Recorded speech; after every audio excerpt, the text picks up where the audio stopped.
HD ಕೋಟೆ ತಾಲೂಕಿನ ಕಸಬಾ ಕೃಷಿ ಪತ್ತಿನ ಸಹಕಾರ ಸಂಘದ ಚುನಾವಣೆಯಲ್ಲಿ ಜೆಡಿಎಸ್ ಬೆಂಬಲಿತ 10 ಸದಸ್ಯರು ಚುನಾಯಿತರಾಗಿದ್ದಾರೆ. ಸ್ಪರ್ಧಿಸಿದ್ದ 12 ಸ್ಥಾನಗಳಲ್ಲಿ 10 ಸದಸ್ಯರು ಜೆಡಿಎಸ್ ಬೆಂಬಲಿತರು ಆಯ್ಕೆಯಾಗಿರುವುದು ಪಕ್ಷದ ಕಾರ್ಯಕರ್ತರಲ್ಲಿ ಹುರುಪು ತಂದಿದೆ. ಮಹಿಳಾ ಮೀಸಲು ಅಭ್ಯರ್ಥಿಗಳಾದ ಪ್ರೇಮ 78 ಮತಗಳನ್ನು ಪಡೆದರೆ ಶುಭಮಂಗಳ 90 ಮತಗಳನ್ನು ಪಡೆದು ವಿಜಯ ಸಾಧಿಸಿದರು. ಪರಿಶಿಷ್ಟ ಜಾತಿ ಮೀಸಲು ಸ್ಥಾನಕ್ಕೆ ಚಂದ್ರಶೇಖರ ಮೂರ್ತಿ ಹಾಗೂ ಚೆಲುವರಾಜು 78 ಮತಗಳನ್ನು ಪಡೆದು ಸಮಬಲ ಸಾಧಿಸಿದ ನಂತರ ಚುನಾವಣಾಧಿಕಾರಿ ಸ್ವಾಮಿ ಹಾಗೂ ರೇಣುಕಾ ಲಾಟರಿ ಪ್ರಕ್ರಿಯೆ ನಡೆಸಿದ ನಂತರ ಚೆಲುವರಾಜುಗೆ ಅದೃಷ್ಟ ಒಲಿಯಿತು. ದೇವನಾಯಕ ಪರಿಶಿಷ್ಟ ಪಂಗಡ ಮೀಸಲು ಕ್ಷೇತ್ರಕ್ಕೆ ಅವಿರೋಧವಾಗಿ ಆಯ್ಕೆಯಾಗಿದ್ದಾರೆ. ಹಿಂದುಳಿದ ಎ ಬಿ ಸ್ಥಾನಕ್ಕೆ ಬೀರಪ್ಪ ಹಾಗೂ ಬಿಕೆ ಪ್ರಕಾಶ್ ಜಯಬೇರಿ ಬಾರಿಸಿದರು. ಸಾಮಾನ್ಯ ಕ್ಷೇತ್ರದಿಂದ ಸಿಕೆ ನಾಗರಾಜು, ಬಸವರಾಜು, ಬೆಳಗನಹಳ್ಳಿ ಶಿವರಾಜು, ಜಿಮ್ ಯಶವಂತ್, ದಶರಥ ಆಯ್ಕೆಯಾಗಿದ್ದಾರೆ.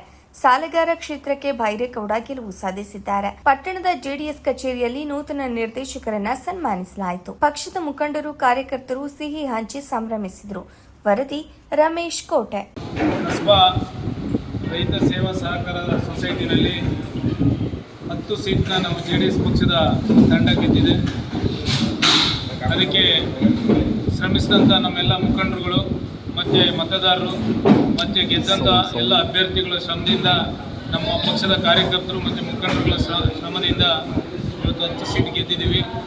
ಮುಂದೆ ಈ ಚುನಾವಣೆ ಮತ್ತು ಈ ಫಲಿತಾಂಶ ಮುಂದೆ ನಡೆಯುವಂಥ ಚುನಾವಣೆಗೆ ನಮಗೆ ದಿಕ್ಸೂಚಿಯಾಗಿ ನಮಗೆ ಒಂದು ಶಕ್ತಿ ತುಂಬುವಂಥ ಕೆಲಸ ಆಗಿದೆ. ಕಾರ್ಯಕರ್ತರು ಮತ್ತು ಮತದಾರರು ಕೊಟ್ಟಿದ್ದಾರೆ. ಹೆಮ್ಮೆ ನಮ್ಮ ಪಕ್ಷದಲ್ಲಿ ನಾನು ಇವತ್ತು ಗೆದ್ದು ಮುಂದಕ್ಕೆ ಬಂದಿದ್ದೀನಿ ಅಂದರೆ ತುಂಬ ಹೆಮ್ಮೆ ಪಡ್ತೀನಿ.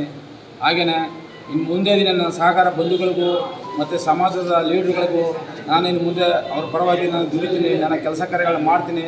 ಈ ಜೆಡಿಎಸ್ ಪಕ್ಷದಲ್ಲಿ ನಾನು ಸಂಘಟಿತರಾಗಿ ಎಲ್ಲ ಕಾರ್ಯಕರ್ತರಿಗೂ ನಾನು ಚುನಾವಣೆಯಾಗಿ ಇರ್ತೀನಿ. ಮತ್ತು ನಮ್ಮ ಕುಮಾರಣ್ಣನಿಗೆ, ನಮ್ಮ ಎಚ್ ಡಿ ದೇವೇಗೌಡರಿಗೆ ಅವ್ರು ಮಾಡಿರೋಂಥ ಫಲಗಳು ನಮಗೆ ಬೇಕಾದಷ್ಟು ಸಾಕಷ್ಟು ಇದೆ.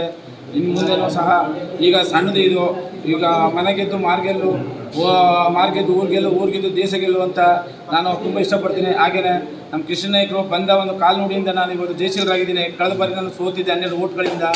ಈ ಬಾರಿ ನಾನು ಒಳ್ಳೆಯ ಇದರಿಂದ ನಾನು ಜಯಶೀಲರಾಗಿದ್ದೇನೆ. ಅಭ್ಯರ್ಥಿಗಳಾಗಿ ಸ್ಪರ್ಧೆ ಮಾಡಿ ಎಲ್ಲ ಜಯಶೀಲರಾಗಿರ್ತಕ್ಕಂಥ ನಮ್ಮ ಎಲ್ಲ ಸಹಕಾರಿಗಳಿಗೆ ಬರ್ತಕ್ಕಂಥ ದೀಪಾವಳಿ ಹಬ್ಬದ ಶುಭಾಶಯಗಳನ್ನು ಹೇಳ್ತಾ, ಇವತ್ತು ನಮ್ಮ ಅಧ್ಯಕ್ಷರು ಹರೀಶಣ್ಣ ಹೇಳ್ದಂಗೆ ಒಂದು ಹಬ್ಬದ ವಾತಾವರಣ ಜೆಡಿಎಸ್ ಕಚೇರಿಯಲ್ಲಿ ನಾವು ಕಾಣ್ತಾ ಇದ್ದೀವಿ.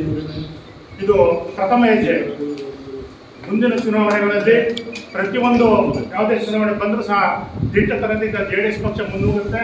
ಆ ಪಕ್ಷದ ವತಿಯಿಂದ ಎಲ್ಲರೂ ಜಯಶೀಲರಾಗ್ತಾರೆ. ಬರ್ತಕ್ಕಂಥ ಯಾವುದೇ ಚುನಾವಣೆಯನ್ನು ನಾವು ಧೈರ್ಯವಾಗಿ ಎದುರಿಸ್ತೀವಿ ಅಂತ ಹೇಳ್ತಾ, ಭಾರಿ ಕಷ್ಟವನ್ನು ಪಟ್ಟು ಈ ಗೆಲುವಿಗೆ ಕಾರಣರಾಗಿದ್ದಾರೆ. ಅವರೆಲ್ಲರಿಗೂ ನನ್ನ ತುಂಬ ಹೃದಯದ ಧನ್ಯವಾದಗಳನ್ನು ತಿಳಿಸ್ತಾ, ಜೊತೆಗೆ ಒಂದು ವಿಶೇಷ ಏನಪ್ಪ ಅಂತಂದರೆ, ಇವತ್ತು ಜೆಡಿಎಸ್ ಆಫೀಸ್ನಲ್ಲಿ ಇದು ಹಬ್ಬದ ವಾತಾವರಣ ಅಂತ ಹೇಳ್ಬೋದು. ಯಾಕಂತ ಹೇಳಿದ್ರೆ ಕಾಣದ ಕೈಗಳು ಹಲವಾರು ಜೆಡಿಎಸ್ ಅನ್ನು ಮುಗಿಸಲೇಬೇಕು, ಇವ್ರನ್ನ ಸೋಲಿಸಲೇಬೇಕು ಅಂತ ಹಿನ್ನೆಲೆಯಿಂದ ಭಾರಿ ಕೆಲಸಗಳನ್ನು ಮಾಡಿದ್ರು. ಆ ಕೆಲಸ ಮಾಡಿದ್ರು ಸಮೇತವಾಗಿ ನಮ್ಮ ಜೆಡಿಎಸ್ನ ಕಾರ್ಯಕರ್ತ ಬಂಧುಗಳು, ಬಿಜೆಪಿ ಕಾರ್ಯಕರ್ತ ಬಂಧುಗಳು ಇವತ್ತು ಕಾಂಗ್ರೆಸ್ ಆಡಳಿತಕ್ಕೆ ಪ್ರತಿ ಉತ್ತರವನ್ನು ಕೊಡಬೇಕು ಅಂತೇಳಿ ನಮ್ಮಲ್ಲಿ 8 ಜನ, ಎಷ್ಟು 10 ಜನ ಸಹಕಾರಿಗಳನ್ನ ಗೆಲ್ಲಿಸ್ಕೊಂಡಿದ್ದಾರೆ.